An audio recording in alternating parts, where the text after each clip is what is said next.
Media point వద్ద హరీష్ రావు మాట్లాడుతున్నారు. Live లో చూద్దాం.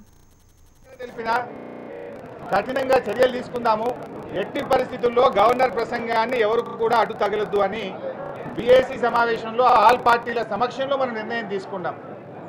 నేను ఒకటే అడుగుతా ఉన్నా కాంగ్రెస్ తెలుగుదేశం పార్టీలను, ఏ అంశమైనా మాట్లాడదాం, ఎన్ని రోజులైనా శాసనసభను జరుపుదాం, ఏ చర్చకైనా టీఆర్ఎస్ ప్రభుత్వం సిద్ధమని చెప్పాం. గత శాసనసభ సమావేశాల్లో మీరందరూ కూడా చూశారు. ఇక చాలు మాకు శాసనసభ అనేదాకా వాళ్ళు అడిగిన ప్రతి అంశం మీద కూడా ప్రభుత్వం ఎన్ని గంటలు చర్చించిందో మీరందరూ కూడా చూశారు. ఇప్పుడు కూడా మాట్లాడడానికి ప్రభుత్వం సిద్ధంగా ఉంది. గౌరవ సభాపతి గారు, స్పీకర్ గారు కూడా అన్ని పక్షాలను కోరారు. గవర్నర్ గారి ప్రసంగం సందర్భంగా డెకోరం మెయింటైన్ చేయండి. గతంలో బీఏసీలో నిర్ణయం తీసుకున్న ప్రకారంగా ఎవరు కూడా స్లోగన్స్ కానీ డిస్టర్బెన్స్ కానీ లేకుండా ఉండాలని పదే పదే ప్రభుత్వం నుంచి మరి స్పీకర్ గారి నుంచి చెప్పాం.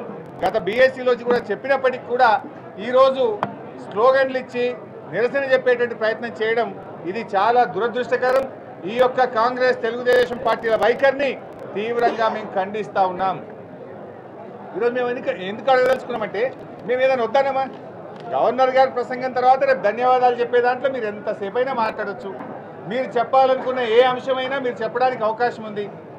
కొత్త రాష్ట్రమైనము, గొప్ప సాంప్రదాయాన్ని నెలకొల్పి, హుందాతనాన్ని నెలకొల్పి, దేశంలోనే తెలంగాణ శాసనసభ అత్యంత గౌరవంగా ఉండాలనేటువంటిది మన ముఖ్యమంత్రి కేసీఆర్ గారి ఆలోచన. ఇదే విషయాన్ని గత బీఎస్సీలో కూడా చర్చించాం. అయినా కూడా మీరు ఈరోజు ఎందుకు ఆ తొందరపాటు, ఎందుకు కాంగ్రెస్ పార్టీకి ఆ తత్తరపాటు, ఎందుకు కాంగ్రెస్ పార్టీ ఆ డెకోరంను దెబ్బతీసే విధంగా ప్రయత్నం చేసిందో ఇవాళ ప్రజలకు సమాధానం చెప్పాలని చెప్పి నేను డిమాండ్ చేస్తూ ఉన్నాను. ఎందుకంటే చిలిపి చేష్టలు ఏం ఉద్దేశంతో చేస్తున్నారు, ఏం సాధించారు మీరు? రేపు మాట్లాడడానికి వద్దన్నమా? సపోజ్ ఏదైనా అంశం లేదు, లేదా మీకు ఏదైనా చెప్పాలనుకున్నారు, రేపు ఎంతసేపు అయినా మాట్లాడచ్చు కదా, ఏ అంశమైనా మాట్లాడచ్చు కదా. ఈ రకమైనటువంటి దాన్ని మాత్రం తెలంగాణ శాసనసభ మాత్రం చూస్తూ ఊరుకోవడానికి సిద్ధంగా లేము. అది గతంలోనే బీఏసీలోనే అన్ని పక్షాల సమక్షంలోనే మనం నిర్ణయం తీసుకోవడం జరిగింది. అంటే ఇవాళ ఒకటి కనబడతా ఉంది, పోయిన శాసనసభ సమావేశాల్లోనే వాళ్ళు క్లీన్ బోల్డ్ అయిపోయింది. ఇప్పుడు కూడా ప్రభుత్వం బలహీన వర్గాల కోసం పెద్ద ఎత్తున సంక్షేమ కార్యక్రమాలు తెస్తున్న విషయం వాళ్ళకి అర్థమైపోయింది. కుల వృత్తుల కోసం, బలహీన వర్గాల కోసం, పేదల సంక్షేమం కోసం అనేక కార్యక్రమాలు ఈ బడ్జెట్ సమావేశాల్లో జరగబోతున్నాయి. దీంట్లో ఈ చర్చలో మేము పాల్గొనలేము, పాల్గొంటే ప్రభుత్వాన్ని అభినందించక తప్పదు. అందువల్ల ఒక ఎజెండాతోని ఇలాంటి సంక్షేమ కార్యక్రమాల అమలు ఇష్టం లేకనే ఇవాళ గిల్లి కజ్జాలు పెట్టుకోవాలనో శాసనసభను డిస్టర్బ్ చేసేటువంటి ఒక దురుద్దేశంతో కాంగ్రెస్ తెలుగుదేశం పార్టీలు వ్యవహరించడం ఇది చాలా దురదృష్టకరం. దీన్ని చాలా తీవ్రంగా ఖండిస్తున్నాం.